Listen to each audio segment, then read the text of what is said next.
This is Democracy Now!, democracynow.org, the War and Peace Report. I'm Amy Goodman. We begin today's show with President Trump's growing nationwide immigration crackdown as agents arrested dozens in and around Boston this weekend, and Trump's threatening more actions in Chicago and other so-called sanctuary cities this week. But in Georgia last Thursday, federal officials say they carried out the single largest single-site immigration enforcement action in history when they conducted an immigration raid on the construction site of a new electric vehicle battery plant. The facility is a joint venture by Hyundai Motor Group and LG Energy Solutions. Some 300 of the 475 arrested are Korean. This is DHS Secretary Tom Homan on CNN. We're going to do more worksite enforcement operatives because, number one, it's a crime to enter this country legally. Number two, it's a crime to knowingly hire an illegal alien. And these companies that hire illegal aliens, they undercut their competition as paying U.S. citizen salaries. Look, no one hires an illegal alien on the goodness of their heart. They hire them because they work them harder, pay them less, and undercut the competition that hires U.S. citizen employees. They drive wages down.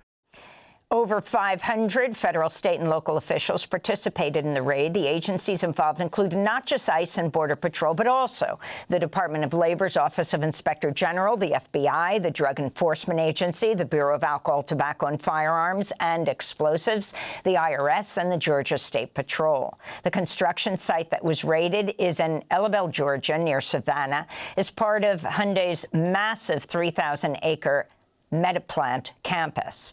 State officials say the $12.6 billion project is the largest economic development deal in Georgia's history. Hyundai also has a factory in Alabama and plans to invest $5 billion in a steel plant in Louisiana. This comes as South Korea's President Lee Jae-myung promised at least $50 billion of investments during his recent meeting with President Trump. The South Korean government's now sending a charter plane to pick up the hundreds of Korean workers after they negotiated their release. This is Kang Hun-sik, Chief of Staff to the President of South Korea.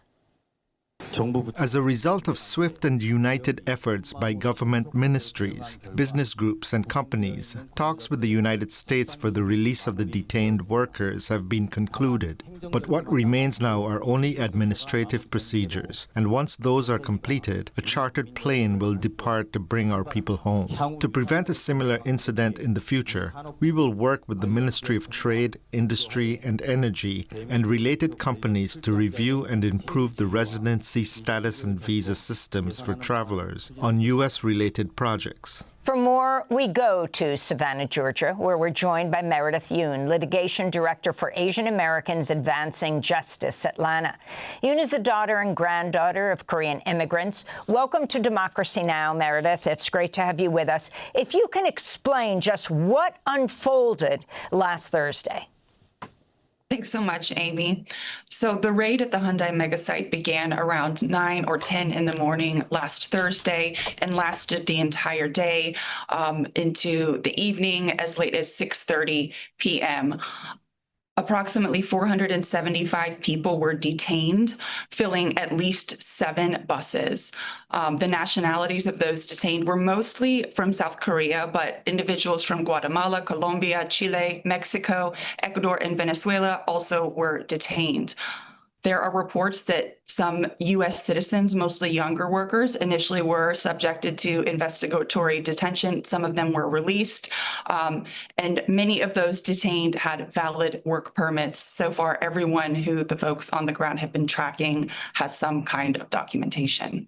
Kind of indication that this was about to go down? I mean, this is historic, the largest single-site raid in the agency's history. That's right. And from what we're hearing, the circumstances of the raid were just absolutely abusive, not only in their scope and just the sheer size of it, but the way that those the folks at the Hyundai plant were treated by law enforcement. Phones were taken from workers. People were pressured to sign papers. There are reports that tear gas was used and that agents on site were heavily armed. There were helicopters, drones, ATV, and other military-style vehicles that were there at the site. And from what we heard, ICE was blocking the exits from the facility, threatening force if workers did not surrender. So can you then talk about what happened to the detained employees? Where were they sent, and the timing of this after the deals the U.S. is making with South Korea? The majority of the workers who were detained on Thursday were taken to the Folkestone ICE Processing Center, which is an ICE detention center in South Georgia near the Florida line. It has been operating as an ICE detention center since since 2017, but has existed as some sort of correctional facility since 1998.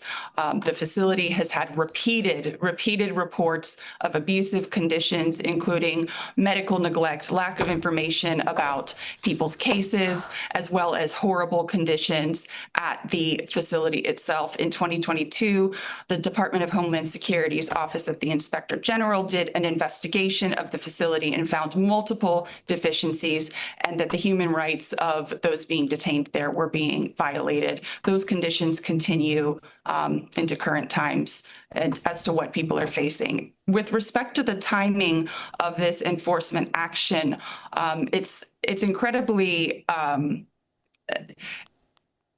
it's just incredibly concerning to see as people like Governor Kemp are trying to, supposedly reach out to South Korean companies to develop the economy in South Georgia. That has been a big part of what's been publicly discussed. And then you see federal law enforcement in conjunction with state law enforcement, including the Department of Public Safety and the Georgia State Patrol, participating together in this investigation is just incredibly concerning. We played a clip of the border czar, Tom Homan, talking about going after these workers because they're taking American jobs. He continually refers to illegal aliens. He talks about taking rapists and the worst murderers off the street. And he also talked about how it's illegal to employ what he calls illegal aliens. Were the owners of the plant, were those who were involved in this company, both Korean and American, arrested?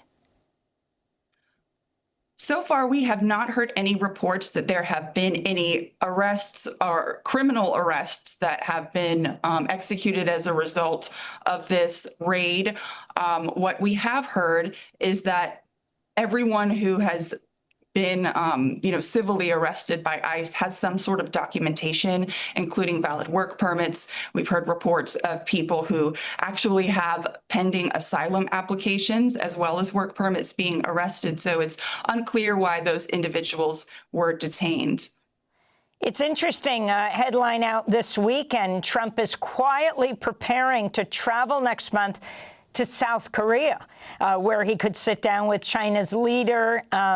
He and his top advisors quietly preparing to go there in October for the APEC summit, the Asia-Pacific Economic Cooperation Summit. The significance of this in preparation and what it means for any company who Trump is trying to lure to the United States to set up business. It certainly is a disincentive to companies that want to invest in the United States. When you see large raids like this that are clearly intended to get a lot of public attention and cause intimidation, it seems at cross purposes with the supposed goal toward economic development. Meredith Yoon, you are the daughter and granddaughter of Korean immigrants. How has this affected the Korean community with hundreds of people being detained and apparently deported soon at once? The Korean community is deeply concerned and disturbed by these reports. It is disturbing to see hundreds of people arrested, shackled at their waist and ankles, and, loaded into buses and taken to an abusive detention center. So the Korean community is very concerned about the treatment of those who were arrested, as well as potential future raids that could impact the community. Where do you head from here? Who is appealing to you at Asian Americans Advancing Justice Atlanta? Is the community totally desperate at this point? And does this shut the plant down, having almost 500 people taken away? We have received many requests for assistance at my organization, many local organizations that are on the ground providing immediate support in the aftermath have, as you can imagine, received many requests for help. There is a coordinated response, both, who are supporting everyone detained, not only individuals from South Korea, but others as well, with immediate needs after the raid, food, financial support, as well as assistance with connecting with legal help. So those efforts are well coordinated and ongoing. And I'm sorry, the second part of your question. The second part, well, we have to actually go, but I want to thank you very much for being with us. You're holding a news conference today? Yes, we are at 11 o'clock.